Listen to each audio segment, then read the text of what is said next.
Kept you waiting, huh? Yeah, it's been a little while and I have a new thing to look at, special thanks to Kraken Wise, who I bought this off of at Ragnarok Oktoberfest for a very reasonable price. And I'm extremely interested because I don't think this blaster was ever actually released here in the US.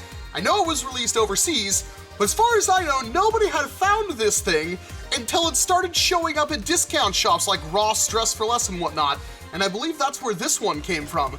Not only is this the DL44 with the lights and sounds and everything built into it,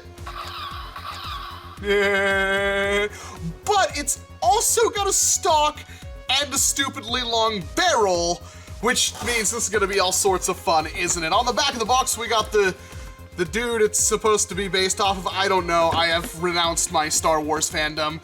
But we've got dart storage in the stock, which I actually did not know, so that's kind of cool. Laser blast sound, scope, internal clip, because it does have an internal, what, 4-dart magazine, something like that. Tactical rail on the bottom with no attachment to go with it. Blaster light effects, as we saw on the side of it. And the barrel extension, making this, well, one of those like Mauser carbine kind of things. This is exceedingly cool. But as you probably know, the stock version of these blasters doesn't really shoot very hard, and I kind of wonder how that's going to work with a stupidly long barrel. In fact, at the moment, I have no idea how you even put this barrel on. So this should be interesting how this works. Let's get this out of the box. So we get 8 glow-in-the-dark darts. We get the blaster itself, which is very similar if you've seen the DL44. Then we get the barrel extension and the stock, which does actually have a spot in the back where it opens up and you can shove whatever you want in there. Like a LiPo, that would be fun. And this is powered by one AA battery. It's got a speaker right here, and then these bars right there, which have a really, really cool light up effect. I mean, if anything, it would be worth stealing the lighting kit out of this, because the way those kind of pulse forward and then slowly dim down is really cool. And it's not very comfortable because there's gaps right there. So I assume this can also go on like this? No, I guess it's just one big, long, stupid pin like that. Yeah, it goes all the way through the grip. So... huh, that's not half bad. It's not entirely super stable. That's not bad. There's a release button right there you can press and pull that back out. So there's that. And I'm guessing this like comes off or something? Like how? There's gotta be a way. Oh, yep, you just literally pull it off. Oh my God, does it not lock? Huh. Wow, okay. That should have just been like an end strike rail attachment point, Hasbro. For real. Yep, very similar, very, very similar. These are probably going to get lost pretty much immediately. Kinda wish it oh, it goes on the very end of it. I get it. So that actually goes on the very front of your blaster. That's smarter than I thought they would be. And then we've got some darts. So the way this thing's gonna work is you're gonna prime it back like the, oh, that is pretty cool. I don't know originally how much these cost, but I'm gonna guess like 15, 20 bucks at Ross. I'm guessing it's about $15. I don't know how much the MSRP was supposed to be normally. I'm gonna assume it was like $80 because it's Hasbro. Put our 4 rounds in here. I think that's all she holds is 4 darts, but I may be wrong. It looks like it'll hold 5, no problem. I don't think it's supposed to hold 5, but it holds 5. And then back of the stock, we can dump our extra blaster bolts in there. Kinda. It'll hold probably about the 8 darts, and now we are primed and ready to go. Nothing came out. Hold on, I think that one was my bad. I think it's a 4-dart mag. Don't try to shove 5 in there. Let's make sure it actually fires. All right, got a dart to come out. Let's reload. And let's see just how badly this thing performs with the barrel on it.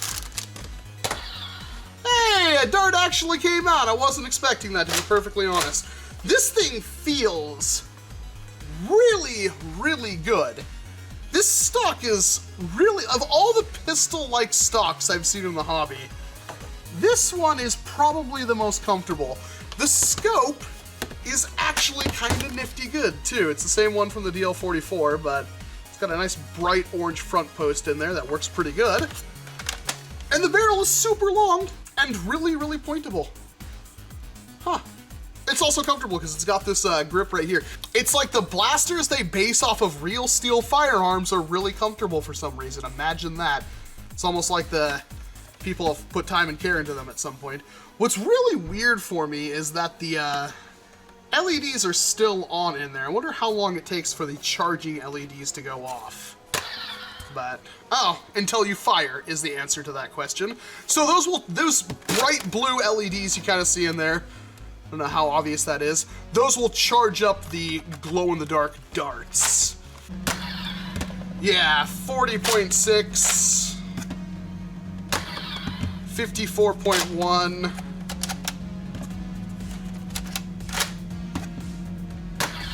54.4, 53, so you can kind of see not the greatest of ranges. This is a sub, not elite blaster, basically just a glorified Jolt. I'm guessing you could take the internals out of the Fortnite pistol though, which hit above like elite average, and that would probably help you a lot. But let's see how well it does with the barrel on it now. How much velocity are you losing with this barrel? 48.8, well that's not nearly as bad as I thought it would be. That one double red. The first one was in the 40s.